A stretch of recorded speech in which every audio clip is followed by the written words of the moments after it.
So we all know that LSU's defensive performance at Ole Miss on Saturday night was horrendous. It was simply unacceptable. You're not going to win very many games giving up 700 plus yards. But how many of the problems that LSU's defense is experiencing are fixable? You are Locked On LSU, your daily podcast on the LSU Tigers. Part of the Locked On Podcast Network. Your team every day.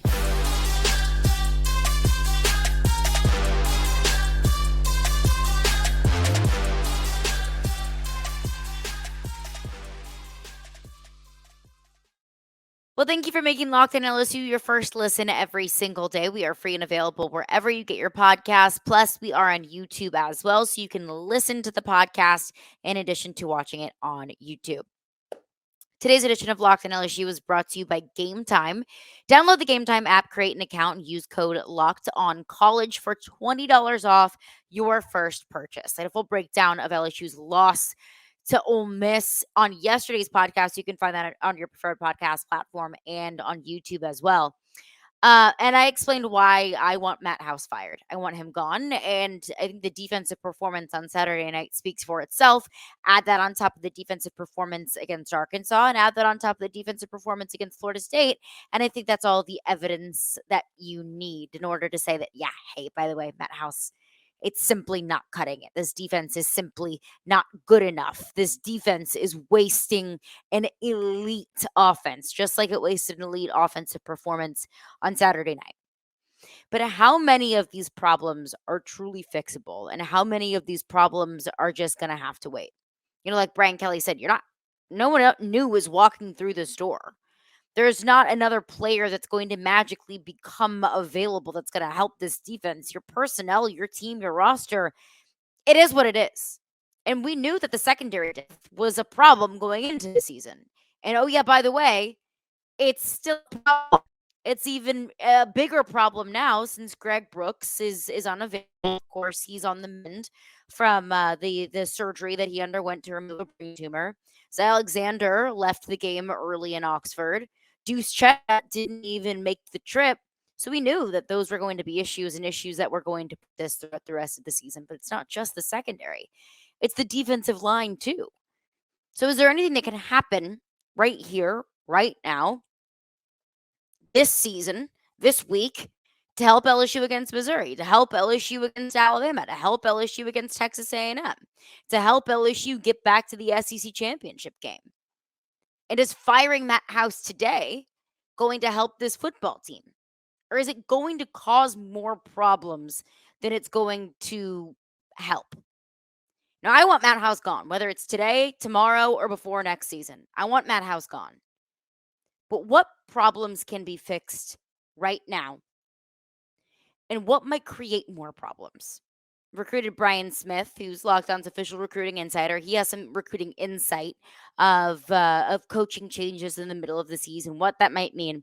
So Brian Smith, Locked On's official recruiting insider, joins us now. All right, joining us on Locked On LSU now is Brian Smith, Locked On's official recruiting insider, also host of Locked On Seminoles, which that name doesn't feel very fun to hear, especially in these circumstances. But Brian, I brought you in today because I just needed a third-party opinion because I have gone absolutely off the rails. And I don't think I'm alone within the LSU fan space after what happened against Ole Miss. I want Matt House fired. I want him gone yesterday. From somebody outside of the circle of influence for LSU football, was it really as bad as we all thought it was? It might be worse. Yeah, that's probably so. The two things that I took away from watching the game was that LSU is not a physical team. And I should never utter those words to you. Even when I'm picking on you, I get a text message. Like LSU has top 10 talent physically almost every year. Yeah. So when I was watching, and Ole Miss has really good offensive firepower, don't get me wrong. There were numerous plays where I watched an Ole Miss player collide with an LSU player, and the Ole Miss player just kept winning, like just head on. And I'm like, this wasn't the case last year. What happened? That's what I don't understand. And for a lot of the time it's the same players and personnel that you had I last know. year. And So you that were in a means it's very coaching. it's Yeah. if you are not coaching it, you're allowing it to happen. And it's been the same issues since the Florida State game. Can't get off the field on third down, can't wrap up and finish tackles, can't get off blocks. It's all the same things that aren't getting any better with players that are really good and didn't just forget how to play football overnight.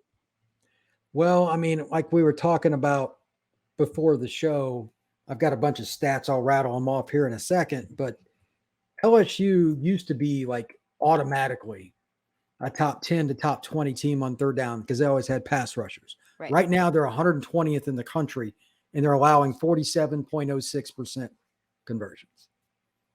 That's awful. Yeah, I mean, UTEP has a better third down defense. UTEP. Coastal Carolina, Wyoming, Nevada. I mean, Vanderbilt, Mercer, UMass. I mean, you name them. Like, none of that would surprise me in the slightest. And that's unacceptable. I don't care what league you play in. I don't care what quarterbacks or which offenses you're facing. That's simply unacceptable. There is zero excuse for this LSU defense to be as bad as it is. And I think there's at least 3 first-round picks on that front seven between Mason Smith, Mekhi Wingo, and Harold Perkins. And you got nothing to show for it. That's generally a bad sign. I don't know what to tell you because they can't tackle me. And I can assure you, I can't move very well anymore. So they're 108th in scoring defense, 104th in rush, 110th in pass, 117th in total, 85th in sacks, and 20-plus yards explosive plays. They're 111th. Mm-hmm. I mean, this sounds like we're talking about Louisiana Lafayette or something right. in a random year, not LSU. So my guess is twofold. Number one, the only reason he hasn't been fired is it creates a lot of chaos in the building because there's a chain of command. I don't know if Kelly would even know who he would want to hand it to, if there would be other repercussions, like if he fired him, what other guys got. There's usually links to this. Right. And the timing of it and the unfortunate media frenzy that comes with being the LSU head coach. He doesn't like dealing with the media anyway, and I'm sure he's probably tired of LSU. If he thought Notre Dame was bad, LSU's a different animal too, especially locally. Right. I don't know why else Coach House is still there, and I'm not trying to pick on him or his family, but they're awful. He's not a college coach. All those stats didn't lie. I looked each and every one of those up. Those are fact. So my question to you is, would you rather kind of just eat it? Because the media blow black. I mean, you're in the media too, but right. It's going to be horrendous for the rest of the year. And they're going to be making fun of your Tigers probably the rest of the season too. Probably so. Are you okay with that? Or do you care at this point? No, point? Of course I'm not okay with that. Are you crazy?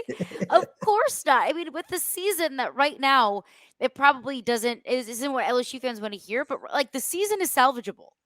Like you were in a very similar position this time last year when you got blown out at home by Tennessee. You could not put points on the board. The offense simply could not do anything, and the defense couldn't do anything to stop Tennessee's offense. Like I felt like the season was over then. And then they hit a certain stride and they beat the teams that they needed to beat. And yeah, losing to Ole Miss, an interdivision opponent, is losing to Tennessee, a team in the East. But still, like you can still beat Alabama. You can still if they beat Alabama, that changes a lot of things. It changes things. And with this offense, like I don't think that is in the realm of possibility. I'm not going to sit here after week 5, after you just put up 650 yards of offense and punt on the season and say, well, defense sucks. Let's plan for next year. I simply just cannot do that. I can't waste Jaden Daniels in this offense. But I also don't really know what else there is to do. Like Brian Kelly said after the game, it's like, look, we got no one else walking in this door that's going to help us. The secondary is what the secondary is. The depth is atrocious. You have the players that you have. Is changing the coach mid-season going to make things exponentially better? Or is that just going to create distractions and make things worse? Like I want Matt House gone, whether it's today, tomorrow, next month, whenever it is. I want him gone. But I also don't want to hurt the team in the process. Well, that's what I mean. It can be very difficult depending on how they have their system set up. And I don't know. because there's certain guys that might be connected to him and how they do their operation, especially on game day. It may not be a good idea, but these numbers still look pretty ugly to me. Oh, So they're I all don't know. I don't know how it can be worse though. I'm just looking at it rationally too. So I don't know. The only other thing that I will say, and I know this isn't friendly, but it's just true. They're going to have to kind of bite this. Mhm. Players pick schools because of the guy in the polo, not the polo with the LSU logo. Yeah. I doubt Matt House is the problem, but they're going to wonder, like, well, who's the defensive coordinator going to be? Obviously, they need more defensive talent. It's still good talent, but there's a couple of spots, like you mentioned, the secondary. I will confide in your statement. They got to go get, like, my guy Kai Bates should be your best friend. Mhm. Like, you love Kai Bates. You should be wearing a Kai Bates jersey around. I'll He's the order kid. one immediately. He's a kid. For those of you who don't know, he's committed to LSU from Edgewater High School in Orlando, and he's a big corner. They need kids like him to come in and Grown man. play. Grown Oh ass. yeah, he is a big kid. He's 6'2". He's all that. But they need to get some other kids in, and it's hard when it's obvious. No matter what you tell these kids on the phone, would I want to play for this guy? And B, if he's probably gone, who y'all hiring? Right. How long am I going to get to know this guy when 10 other schools want me and I know their coaches real well? LSU's just in a bad spot. At this point, it's just bad. Yeah. So I'm really curious to see what he does, because recruiting, the longer it goes, it will fester more and more. There's just no shortcut. They got to cut bait for recruiting, in my opinion. That's the biggest thing. To at least say, hey, we're moving on. It's not maybe, could be, we're moving on. So that's what I want to continue getting into coming up next. I have recruiting questions for you, plus questions for you just based off of what you've seen this year versus last year. Like, Matt House was the defensive coordinator last year too. Defense didn't look like this last year. So we'll continue the defensive conversation coming up next. All right, I want to tell you about Game Time, because buying tickets for your favorite concert or a sports team or theater event, whatever it might be, it should not be stressful. I mean, I think we've all been through it. I know that this past summer was like the summer of a horrendous ticket buying experience. Look at Taylor Swift concert. I live in Nashville. I tried to buy tickets to Nashville SC's game, played Miami, played Lionel Messi, and trying to buy tickets for that game was absolutely ridiculous. I mean, there were so many fees on third-party ticket websites. I was waiting in like 2, 3, 4+ hour long virtual lines to wait for tickets. I mean, it was ridiculous. It was absolute craziness. That's where Game Time comes in, because Game Time is fast and it's so easy to buy tickets for all of your sporting events, your concerts, comedy events, theater events, whatever it might be near you. They've got killer last minute deals, all in low prices, views from your seat, and their best price guarantee. Game Time takes the guesswork out of buying tickets. One of my favorite things about Game Time is how it almost incentivizes you to buy tickets at the last minute, which is something that I appreciate, since I am somebody that always tends to put things off to the last minute. They've got flash deals and they've got zone deals all the way leading up to the event. So you are always guaranteed the best price. And also, which is really nice, event cancellation protection. I know there is nothing worse than buying tickets to an event that either gets rained out or postponed or canceled. You want to get your money back, you can get that with Game Time. Game Time is the only ticketing app that gives you complete peace of mind with your purchase. So you can see the view from your seat before you buy it, so you know exactly what to expect when you arrive. No, view obstructing columns or whatever it might be. You get all the information on Game Time.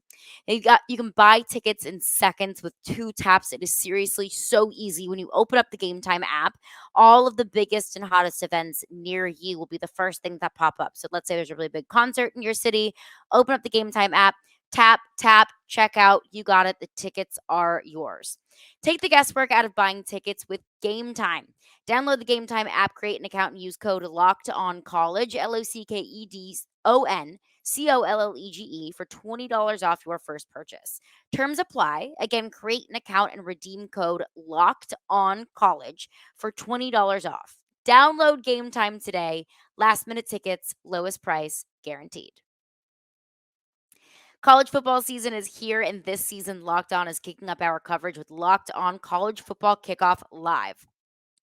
Every single Friday, Locked On will go live from 11 a.m. to 1 p.m. Eastern. That is 10 a.m. to noon local Baton Rouge time on every Locked On College YouTube channel. College Football Kickoff Live will cover playoff implications, the conference rivalry games, and go in depth like only Locked On can, including insight and analysis from our stable of Locked On college hosts covering their team every day.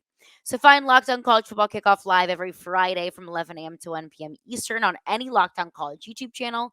You will not want to miss it. And well, thanks again for making Locked On LSU your first listen every single day. We are free and available wherever you get your podcasts. Brought in Brian Smith because just like we did after the Florida State game, sometimes I need some therapy. Sometimes I need somebody to bring me back down to earth. And sometimes I need somebody to tell me, nope, actually, yep, you're right. You're hitting the panic button about the LSU defense is very much so fair, justified, and maybe even overdue. But, and you probably don't have the answer for this. What I simply cannot wrap my mind around is why the defense is so bad this year and it wasn't last year. Like it can't just be, Harold Perkins and moving him around, because I think for the most part they learned their lesson after that Florida State game and they're allowing him to basically be wherever he wants to be. I mean, the secondary is bad, yeah, but like this is worse than just the secondary being bad. I mean, you've got first round talent that can't stop a nosebleed. We can also throw in there that last year Mason Smith played about 3 series, and now he's a starting defensive tackle for the Tigers. It doesn't add up. It doesn't. You're completely right. At some point, there are certain teams that I've been around at different times in my life where they turn the coaches off. And I've had those private conversations with players during and after.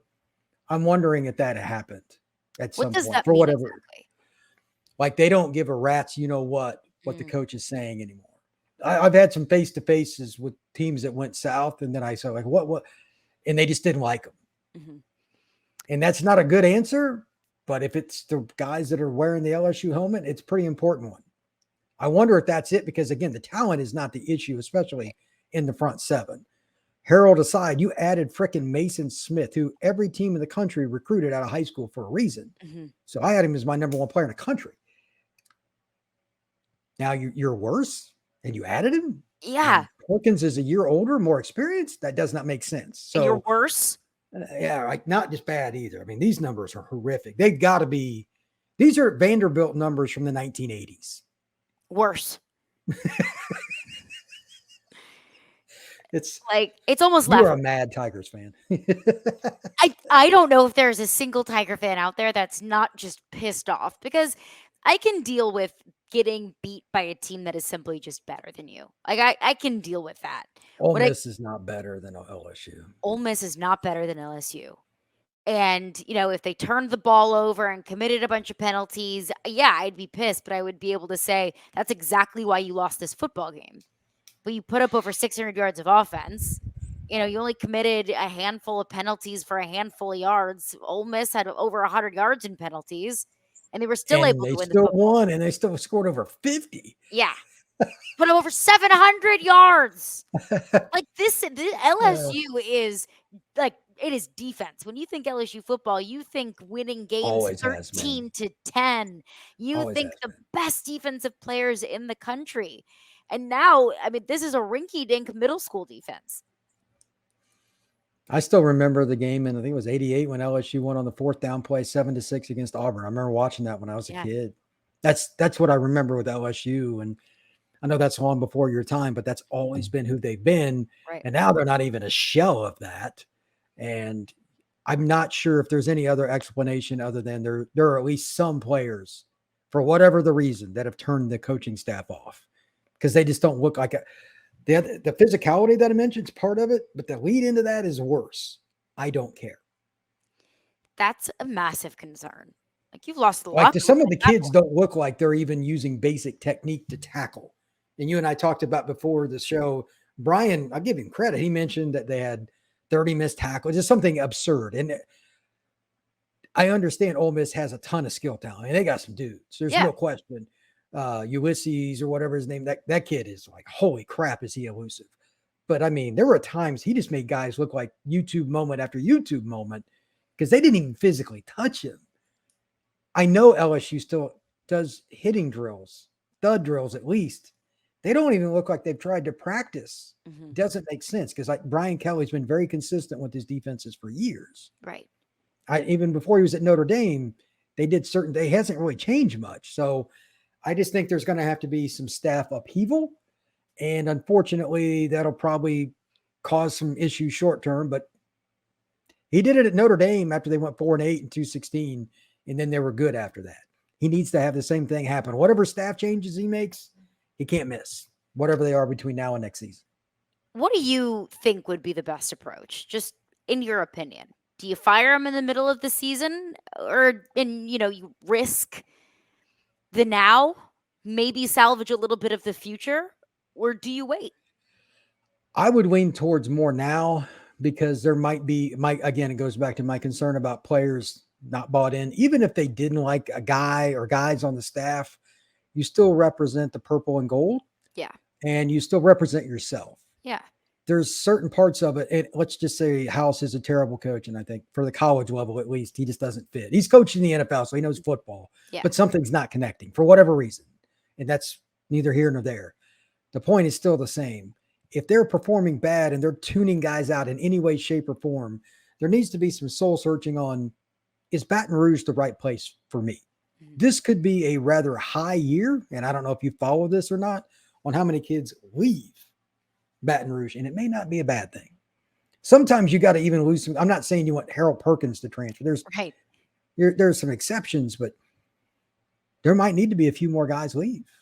And it just is what it is. know when Kelly was at Notre Dame, that happened a few times, and then it actually helped. Sometimes it's addition by subtraction.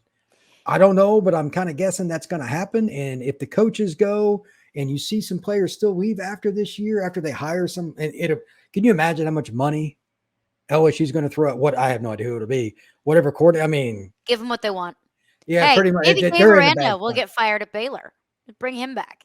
That would probably be as good a move. I mean, some reason he's just not getting it done at Baylor, but as a coordinator, he's pretty well proven. He's elite. Yeah, so I would welcome him back with open arms. I'm sure you would. Oh, 100%. Like anybody who could just, could call a defense. Maybe somebody that can teach a tackle, coach a tackle. Maybe they should get hired at LSU because it's just, it is brutal. But that's something that Brian Kelly, that I think whenever he said it, maybe it fell on deaf ears. Maybe it fell on ears that didn't really want to hear it. But Brian Kelly said, look, we're a year away from being able to compete for a national championship, just based off of how that roster is constructed. And none of us wanted to listen to it. None of us wanted to hear it. But it's year LSU two. Fans are not exactly the most patient people I've ever met. No. At all. No. Oh, absolutely. It's year two. And it's, what more can you do for me other than getting to Atlanta and winning the SEC West? Those are the expectations. And that's what Brian Kelly signed up for. Yeah, well, my best advice to Brian Kelly is to use the most powerful word in the English language. No. Booster meetings, to all fundraising. He's got to flip the bird to the AD and all the people in the administration. He's got to figure out his staff and his recruiting. The next 6 months are going to be the most important his tenure in Baton Rouge. These things have to be taken care of. No offense to those other people who are not going to like what I just said at all. Too bad. Do it anyway. Mm-hmm. And Kelly's not exactly the friendliest little cuddly bear anyhow. He won't be afraid. So I have a feeling. Sometimes I like that about Brian. Well, that's one of his better traits. Sometimes he's got to be that way. Yeah. He's just that way a little more than we'd probably like. But anyway, he's going to have to make some important hires, probably help some guys leave, if you know what I mean. Mm-hmm. And then they're going to have to figure out a few key guys on whether or not, again, they should be there. And then it's a big transfer report. Like, if they don't get at least one Caroline corner to come in, look, that picture you sent me the other day of you in the LSU helmet, at least you're cute in the helmet. I don't know if you can tackle anybody, but they're not tackling anybody either. Yeah, what difference would I make? Because none of us can tackle. So, hey, it's just it's unfortunate, but like they got a corner is A+. They got to get an A+ guy. I don't know who it is. I don't know if it's a D2 kid. kid. I don't know if it's a kid that's transferring from Florida State, whatever. Somebody. They got to get to come in. And then they also got to get somebody at linebacker that's just a steady guy too. So Harrell can just play edge all the time. Mm-hmm. Those are the two spots I know, and then you fill in holes from there. And that's another frustrating thing. Like, one of your best linebackers, if not who has proven to be your best linebacker, and Whit Weeks was on the sideline for the entire first half. What's up with that? What Yeah. what are we doing there? Yeah, well, we may not know or should not know, or I'm going to leave that alone. I know those things usually work themselves out behind the scenes. All right, you mentioned it in recruiting, and that is your bread and butter. That is what you are, you're best at. So that's what we will continue getting into coming up next. All right, I want to tell you about bird dogs. Bird dogs might just be the most comfortable pair of shorts that I own. I absolutely love them. And the best part about it is when you have comfort, you don't have to sacrifice looking good because bird dogs stretch khaki shorts are designed to fit slimmer through the thigh and leg, giving you a truly sculpted and snatched look. I know we've all been working out trying to make the legs look nice, and bird dogs can help you out with that. Bird dog shorts do pretty much the exact same thing that Lululemon shorts do, but they fit way better. And they fit way better than regular shorts that are made of like a stiff, restricting cotton. No, bird dogs breathes with you, and they fix this issue of that really uncomfortable cotton fabric by inventing cloud knit fabric that looks just like khaki shorts, but it stretches. So you get a slimmer fit and you don't have to sacrifice movement. So you can have the nice look of a khaki short that you can wear at the golf course or khaki pants that you can wear to work, but they are so freaking comfortable. Plus, they use an anti-stink sweat wicking fabric that will keep you cool and dry all day long. I don't know where y'all live, but where I live in Tennessee, it's October, but they did not get the fall weather memo. It is still so incredibly hot. So if you're going to football games, you're out and about, maybe your kids have fall activities, maybe you're still going to the lake or still hanging out, whatever it might be, Bird Dogs has a short or a pant for every single occasion. If you're going golfing, if you're going on a date, if you have a night out, going to the pool, going to work out, you're lounging, you're going to work, literally anything that you might be doing, Bird Dogs has got something for you. Also, look at this cute little Bird Dogs cup, a little Yeti style cup. I mean, I have this at my desk almost every single day. I use it all the time, using it now. So shout out to Bird Dogs for this cute little Yeti style tumbler. So go to birddogs.com/locked on college or enter promo code locked on college at checkout for a free Bird Dogs water bottle, just like this one, with your order. That is birddogs.com/locked on college for a free water bottle at checkout. You won't want to take your bird dogs off. We promise you. All right, thanks again for making Locked on LSU your first listen every single day. Brian Smith is with us. He is my therapist and also recruiting insider extraordinaire. So you mentioned it. The inevitable shakeup on the defensive coaching staff. If it doesn't happen today, if it doesn't happen tomorrow, it's going to happen at some point this year before the 2024 season. And I just hope and pray that that is the case. I think it's going to be. The effects of recruiting. You mentioned it. You kids want to go where they get recruited by that coach. They want to follow that coach. They build a relationship with that coach. That family builds a relationship with that coach. So what kind of effect would that have, either short term, long term, right now, next season? What does that look like? If they get rid of, let's say they got rid of House tomorrow, hypothetically, the question automatically is not who you fire, it's who you hire. It's the old saying in the coaching realm. Well, you need a name guy now. Unfortunately, for a state that's not the greatest financially, and it is a state institution, you're not holding much leverage, but you got to go out and get somebody that's name recognition, that recruits when he's like, even if it's not signed, because they got to do all the background checks and all that garbage, they know, okay, you can tell me on the phone behind the scenes, it's going to be so-and-so after he signs his paperwork. Okay. After HR goes through 10 years of nothing. But they got to get somebody that is going to hold a kid that doesn't know the guy that well, but his rep is, I put this guy in the NFL. We had the number 10 defense at school X. He was a guy at Clemson when, they had it rolling on something like that. They need somebody that when he's announced, the college game day crew in Atlanta at the SEC championships talk about, oh, LSU's got, okay, they're not here this year, but they got so-and-so. They'll be good.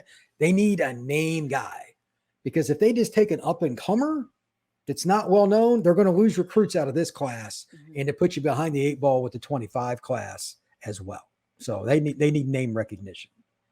Yeah, and that's, I think, when you look into the recruiting side of things, I mean, these are 16, 17-year-old kids. We've been naive to think that they're not following somebody who they've been watching, or a name that they recognize, a face that they recognize moving forward. And I don't know who that guy is, to be completely honest with you. I mentioned Dave Aranda. That might be a little bit more of a pipe dream than it is a reality. But somebody like that, somebody with skins on the wall of, okay, this guy, that's going to breathe much needed life into this defense and into this program, into recruiting. If they don't do that, I'd be surprised, because LSU is one of the 5 easiest DC jobs in the country. Literally. You're handed 5 stars on a silver platter. That's what I mean. Yeah. It's the best state in the country per capita over the last 30, 40 years for D linemen. That's a great starting point. Yeah. So, I mean, it's insane. But at the same time, you need to, if you're going to hire that guy, he's probably going to, Brian Kelly, that is going to have to give him a little carte blanche on what he does with this. It gets ugly. Mm-hmm. It's hard. There are a lot of moving parts, because he's going to want to bring one of his guys. That means somebody else that maybe Kelly wanted. I mean, it's a card playing game, and it's a game of chicken and all kinds of stuff. Because right now, again, LSU has no leverage. Mm-hmm. They just don't. Yeah. So it's what a waste of Jaden Daniels, by the way. Yeah. I mean, he would, if they were on a team, if you put him on one of about 10 other, if he was at Texas, and nothing against Quinn Ewers, but if he was at Texas, they'd win it. They'd win it. With the numbers that Jaden Daniels is putting up, I mean, it's Heisman Trophy caliber numbers. 100%. And he's not even in them. It's not even, he has no chance now. And it's because of the defense. Yeah, because it's because just so the bad. Defense is losing them games. That bad defensive performances are overshadowing really how near flawless he has been through 5 games. And it's a shame for him. It's a shame, really, looking ahead, you look at Brian Thomas and Malik Neighbors. Well, they're both draft eligible. Jaden Daniels, this is his last season in college football. That this felt like a certain window of certainty and seniority on this offense that's getting completely wasted because of mismanagement of talent. Yeah, but you can't cry over spilt milk. It's still LSU. It's first world problems. Now, I'm not going to scream and cry for LSU's talent concern from year to year. I know you love your Tigers, but you know what I'm saying too. So I know that there are a lot of people out there that are playing the world's tiniest violin for me, but that's LSU and high expectations. I know. And I know that Brian Kelly has got some tough questions that he's going to have to answer, but you signed up for that, babe. Wasn't me. 100%. Yeah. So he's making what, $9 million a year, or whatever. I'm not going to feel sorry for him. He can go buy a Porsche any day of the week that he wants. Maybe win a couple more games and earn that $9 million in a weekend. Then we can talk. But any final thoughts? LSU recruiting, defense? I still think they'll at least have one game before the end of the season where they look like LSU. I just don't know which one it's going to be. If you text me with 3 minutes to go in the Alabama game and it's 31-27 and they're going to timeout and Jaden Daniels just got the football at the 20, would you be surprised? No. That's what I mean. Yeah, right. And that's why you're also mad every time I text you. Yeah. Because they have that potential. That's the frustrating thing. If this was just a bad football team, of course I'd be upset, but I could be a little bit more realistic about what the expectations are. But this is a good football team that is underperforming. You're being very kind. Good offense that is underperforming. Yeah. Has the makings of a good football team. But Brian, appreciate you as always. Where can the people find some more of your work? At FB Scout _Florida on Twitter, X, whatever you want to call it. And, maybe there'll be some more footage at Kai Bates at some point, because Lord only knows LSU fans need hope for the future. That's what I need. More Kai Bates in my life. I'll tell him you said that. Yeah, please do. Please. Appreciate you, Brian. We'll chat with you soon. Thank you very much. right, well, thanks again for making Locked On LSU your first listen every single day. We are free and available wherever you get podcasts. Thanks to Brian Smith for stopping by. Sometimes you just need a little support. Sometimes you need just a little bit of insight from somebody outside of the circle of influence to let you know that, hey, yep, your concerns are 100% true and valid, or hey, you're going a little off the deep end there. Let's reel it in a little bit. But interesting insight about coaching changes in the middle of the season. Could that do more harm than it could do good? What do you have to do right now? What decisions do you have to make right now in order to salvage the season? Well, look, you're 3-2 and you don't feel great about where the team is right now. But you have an elite offense, a championship level offense. Shouldn't you want to try and salvage as much as you possibly can? Shouldn't you want to try and do whatever it takes to win as many games as possible this season? And I don't know what that looks like, but I appreciate Brian Smith for stopping by. Coming up on tomorrow's edition of Locked On LSU, look, I know a lot of people that aren't very happy with Brian Kelly right now. And look, I get it. I am not very happy with that house right now. Got a lot of people calling for Brian Kelly's head. So let's discuss it on tomorrow's edition of Locked On LSU.